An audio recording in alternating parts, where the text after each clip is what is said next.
Hello, my lovely grade 7 class. Welcome back to StudyWeb Academy, where education is without limits. Let's continue exploring our topic for today, the pronouns, okay? So we were looking at the types of pronouns, and now we're focusing on the personal pronouns.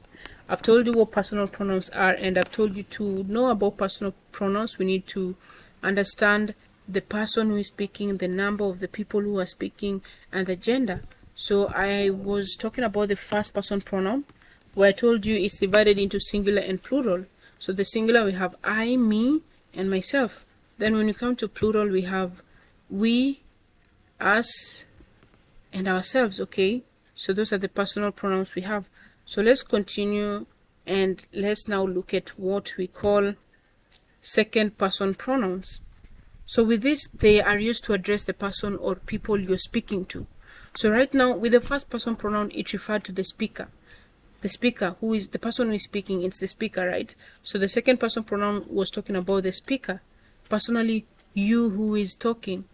But now we're looking at the first person pronoun, the second person pronoun, and there we're talking about the person who is being addressed, or the person who is being spoken to. And we have the singular form, and we also have the plural form here. So in singular form, we have you, again you, and you have yourself. So with the second person pronoun, they're also divided into singular and plural. So we have the you, again you, and yourself here. So the first example, you are my best friend. So the you in the first example here refers to the subject pronoun. You are my best friend. Okay, it refers to the person the person you're addressing. So here it's not like the first person pronoun where it talks about the speaker, the person who is speaking, no, but here it's the person who you're addressing. You are my best friend. So that is the first you here, it's a subject pronoun. It acts as a subject pronoun. Then when you move to the second you, I see you, or I will call you tomorrow. So the you in the second sentence acts as an object pronoun. So that is the second you there. Then we have yourself. This is a reflexive pronoun, the one we talked about. You need to take care of yourself. So yourself here is a second person pronoun. So it shows the person you're addressing or the person you're talking to. So don't forget about that, okay? So the second person pronouns just talk about, or they're used to show the person you are addressing, okay?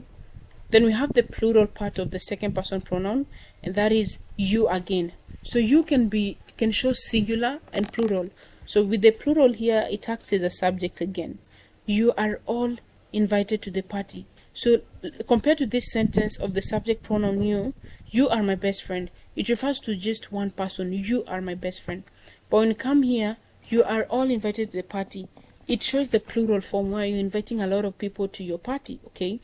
Then we have you as an object pronoun. We need to know, or we need to talk to you. It can be maybe students. You're telling the students, we need to talk to you, or teachers want to talk to you. So the you here shows the plural form again, okay? So just like the first part, the second person pronoun, but in singular, we have you as the subject pronoun and you as an object pronoun. Same as to the plural part, we have you as a subject pronoun and again you as an object pronoun. And also we have yourself as a plural second person pronoun, where we can say you can help yourselves to some snacks, okay? You can help yourselves. So notice that for the first person pronoun it was yourself, but for the second person pronoun plural it is yourselves. So you can help yourself when you're talking about the singular form or the singular part of the second person pronoun, but yourselves when you're talking about the plural part of the second person pronoun, okay? Then lastly, under this we have the third person pronoun. Now this refers to someone or something talked about, okay? So it's something or someone that talked about. So remember, for the first person pronoun it refers to the speaker. Then for the second person pronoun it refers to or used to address the person or the person you are speaking to or speaking about, okay? But when you come to the third person pronoun, it refers to someone or something being talked about.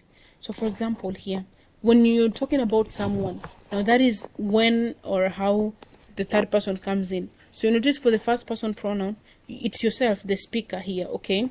But for the second person pronoun, it's you're addressing someone, you're talking to someone. I am calling you, okay? You're invited to the party. I'm talking to someone. I'm addressing someone. But for the third person pronoun, I am talking about someone. So know the difference. The third person pronoun is someone talked about or something that is being talked about. So we have again singular and plural here. So for the singular form, we have he, him, and himself. He plays guitar well. I gave the book to him. He hurt himself while playing. So you notice that all these three, this person who is being talked about is not there, but I'm talking about them, or I'm telling their story to someone else. Okay, so I'm talking about them. So he plays the guitar well. I'm not telling this to the person, but if I was telling this to the person, I would say you play the guitar well, and it would become the second person pronoun because I'm addressing that person. But here, because I am talking about this person, he plays the guitar well, he becomes the singular form of the third person pronoun. Then I gave the book to him. You're telling someone else who you gave the book to, so you're talking about someone else. So him becomes singular but third person pronoun. Okay.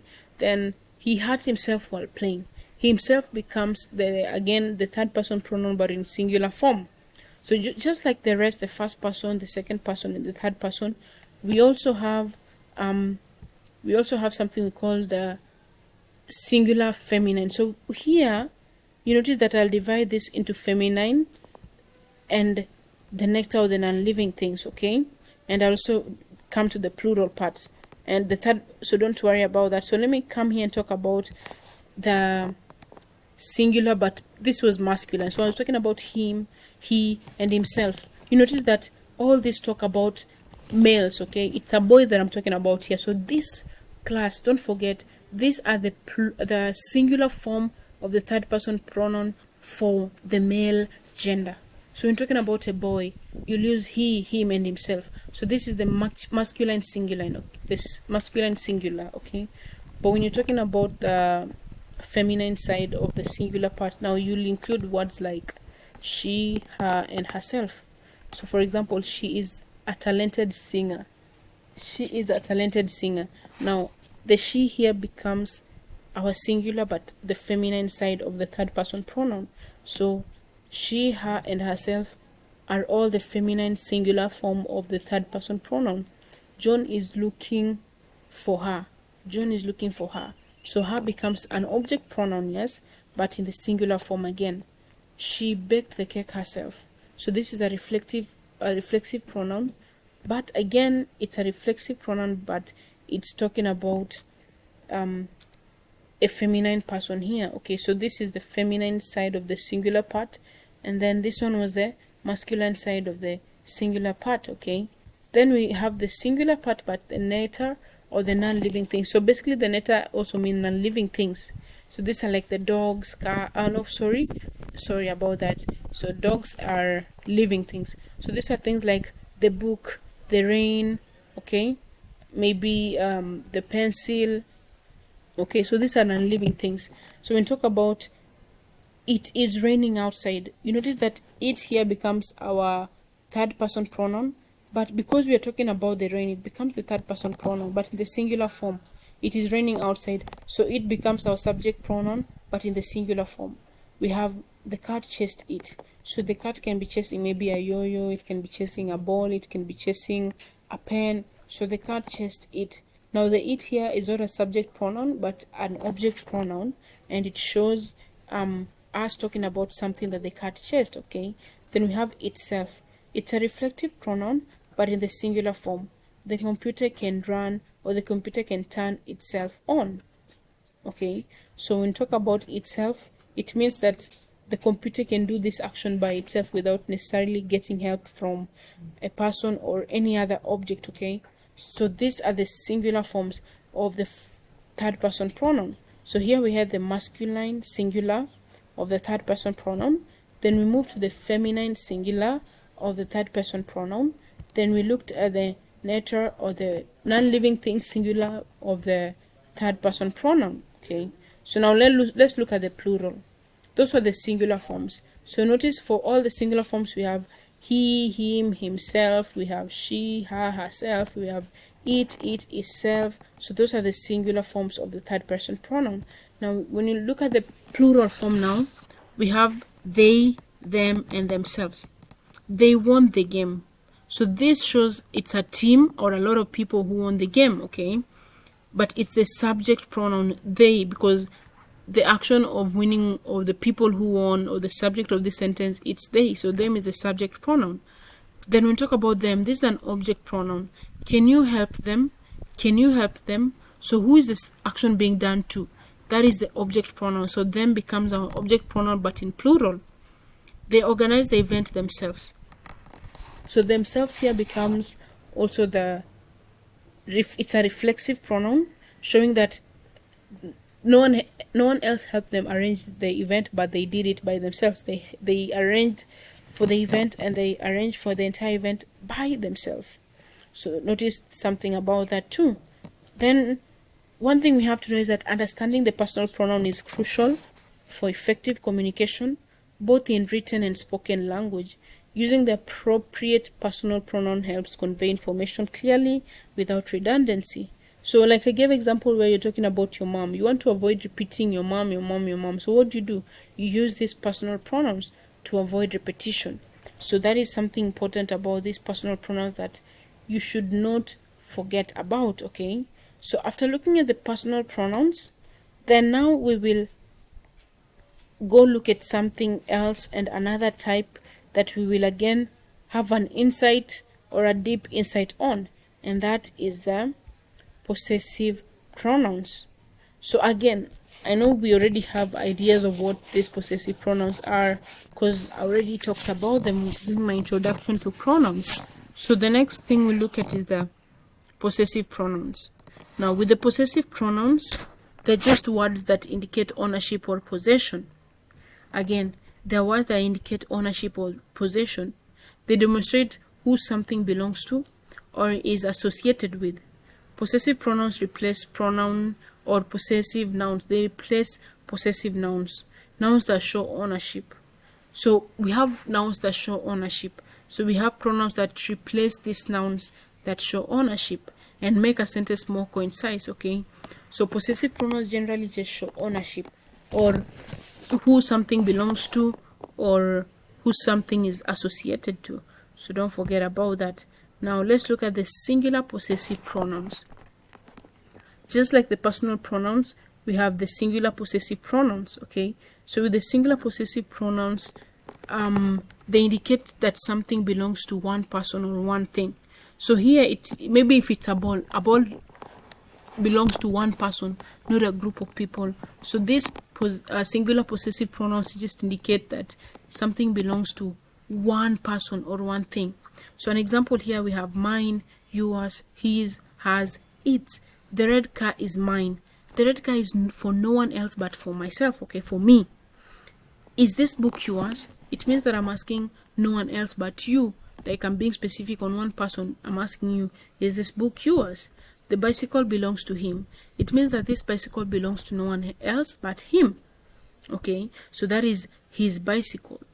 Okay, that cat is hers. It means that the cat belongs to no one else but her.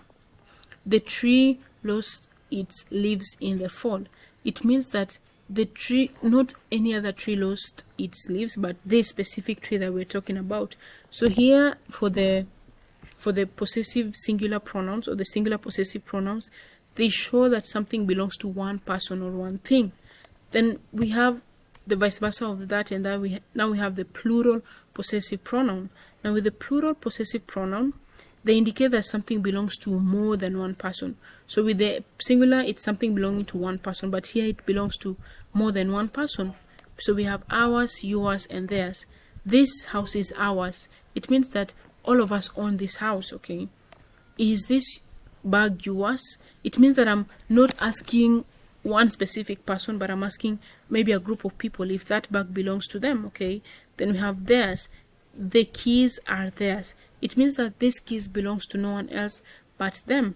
So that shows the possessive or the plural possessive pronoun, okay? So just like the singular or just like the singular part of the possessive pronoun, we have also this plural possessive pronoun that shows something belongs to a group of people.